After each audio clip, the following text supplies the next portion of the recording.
சாட்டை துரைமுருகன்னு கிடையாது. நாம் தமிழர் கட்சியிலிருந்து யாராக இருந்தாலும் சரி, அவங்களுக்கு இப்போ முழு நேர வேலையே தாவேக்காவை விமர்சிப்பது தான்.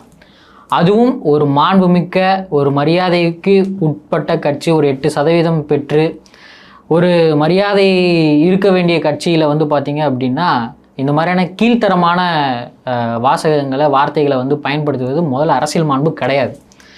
துரைமுருகன் பார்த்திங்கன்னா இப்போ சமீபத்திய இன்டர்வியூஸில் சொல்லியிருக்காரு, என்ன பெருசாக அப்படின்ட்டு. அதே கேள்வியை நான் கேட்குறேன், சீமான் என்ன பண்ணிட்டாரு? 15 வருஷமாக நீங்கள் கட்சி நடத்திட்டு வரீங்க. நீங்கள் என்ன கொள்கையில் வந்தீங்க? தமிழ் தேசியம் என்பது உங்களுடைய கொள்கைன்னு முன்னிறுத்தி வந்தீங்க.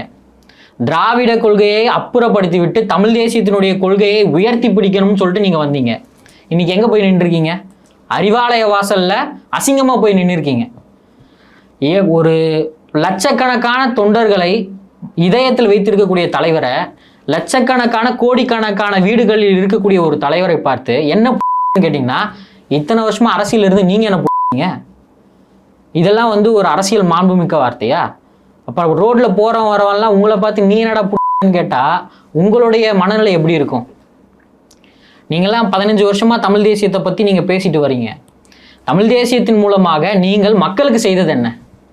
மக்கள்கிட்ட நேரடியாக சென்று உங்கள் குறைகள் என்னன்னு கேட்டிருக்கிறீங்களா? இல்லை நேரடியாக போயிட்டு ரோட்டோரம் வசிக்கக்கூடிய வியாபாரிகள் இன்றைக்கி மழையால் ரொம்ப கஷ்டப்பட்டுருக்குறாங்க, அவர்களோட தோளோடு தோளாக நிற்கிறீங்களா? இல்லை நீங்கள் வியாபார ரீதியாகவும் தொழில் ரீதியாகவும் நீங்கள் கட்சி நடத்துகிறீங்களா? உங்களுடைய நோக்கமே என்ன? இது அரசியல் கட்சி கிடையாது. உங்களை பொறுத்த வரைக்கும் அது வியாபார குடோனு.